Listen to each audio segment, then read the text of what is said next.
Née le 20 septembre 1990 à Cebu, aux Philippines, González Eni n'a pas eu une enfance facile. Très jeune, elle doit faire face à plusieurs difficultés familiales. Mais malgré les obstacles, une chose ne quitte jamais son cœur, son rêve de devenir actrice. À seulement 14 ans, elle décide de changer son destin. Elle participe au célèbre concours télévisé Star Circle Quest. Organisé par ABS-CB, personne ne savait encore que cette jeune fille timide allait bientôt devenir une grande star des télénovelas philippines. Contre toute attente, Eric remporte la compétition. Ce moment marque le début d'une nouvelle vie.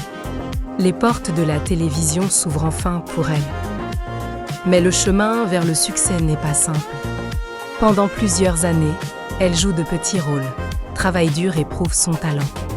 Puis arrive le rôle qui va tout changer, la série 14. Dans cette histoire intense, Eric touche le cœur de millions de téléspectateurs. Sa performance bouleversante fait pleurer et rêver toute une génération. À partir de ce moment, elle devient l'une des actrices les plus aimées des Philippines. Les années passent et elle enchaîne les succès avec des séries comme Maria la del Barrio, où elle montre encore une fois toute la profondeur de son talent. Avec 14-2009, dans cette série très populaire. Eric González Johnny, c'est l'histoire d'une jeune fille dont la vie change après une grossesse inattendue. Ce rôle a fait d'elle une star aux Philippines.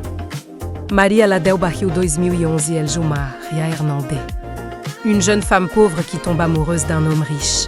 Ce rôle est l'adaptation philippine d'une célèbre telenovela mexicaine. Be My Lady 2016, Eric Joe Penang. Une femme courageuse qui cherche une vie meilleure à l'étranger, une série romantique très appréciée par les fans, les Sœurs de Sang en 2018, dans cette telenovela pleine de suspense et de drame. Eric González joue un rôle très impressionnant, elle incarne 3 personnages. La Vida Lena 2020, elle joue Lena Magda. Une femme qui cherche justice et vengeance après une grande injustice, c'est l'un de ses rôles les plus intenses et matures. Film connu, Eric González a aussi joué dans plusieurs films populaires. Colon, Once a Princess, Sergio Shake, Rattle and Roll 15. Vie personnelle, Eric González est mariée en mars 2022 avec l'homme d'affaires Mateo Lorings, où elle mène aujourd'hui une vie plus discrète et apparaît moins souvent dans les projets télévisés. Merci d'avoir suivi Capamilli Attack. On se retrouve mercredi prochain pour une nouvelle biographie de vos acteurs philippines.